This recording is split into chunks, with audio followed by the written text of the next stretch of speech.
Ho an'ireo ray aman-dreny ireo a ny zaza zany anazy a no antoka amin'ny fahanterana. Zay no mahavaly babeny amin'ny valibabeny.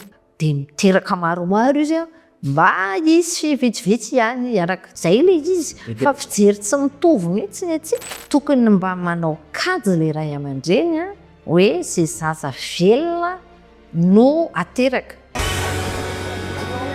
Fahasoavana ny atao hoe mahazo zaza na hoe cadeau de Dieu. Raha olona sahirana ve?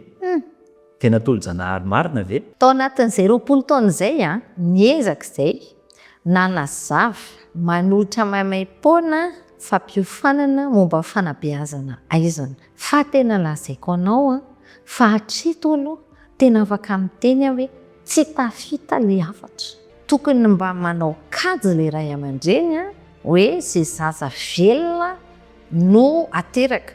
Azo atao hoe vinavina ambony latabatra na olona nianatra izany resantsika senao izany. Fa rehefa tena mipetraka eo amin'ny toeran'ilay olona ianao a dia ny kajy ny tena hafa mihitsiny. Satria izy a za zao efa nahita ireny tao amin'ny la maison d'aine sivy ny zaza naterany roso izy. Izany hoe le zaza latsaky ny 5 taona hoe maty eto Madagasikara koa be dia be. Dia mametraka izany ny ray aman-dreny hoe iza no azo, iza no tsy azo, iza no ho elaela velona kokoa.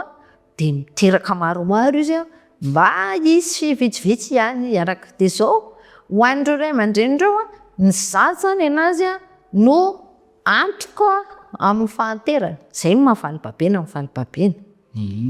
Dia tsy vitan'izay tsy antoka amin'ny fahanterany fotsiny fa ireo koa ny hanampy anazy amin'ny fivelomany. Dia ho an'ireo ray aman-dreny ireo a tena hoe lalipaka ao anatiny mihitsy ny fandresen-dahatra hoe fanomezana ireo zaza ireo satria ara-toe-karena manampy anazy ireo rehefa 9 taona, 10 taona, 10 taona dia miaraka mampidi-bola miaraka aminy.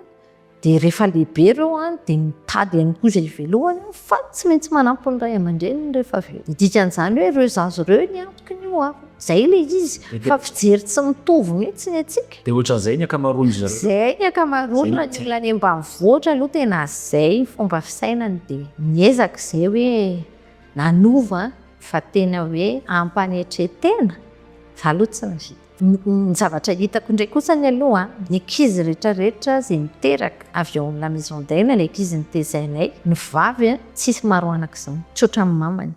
Hatreto aloha izany. Nisy lesona ny ray sy ny any izany fa tena miandry génération anankiray a.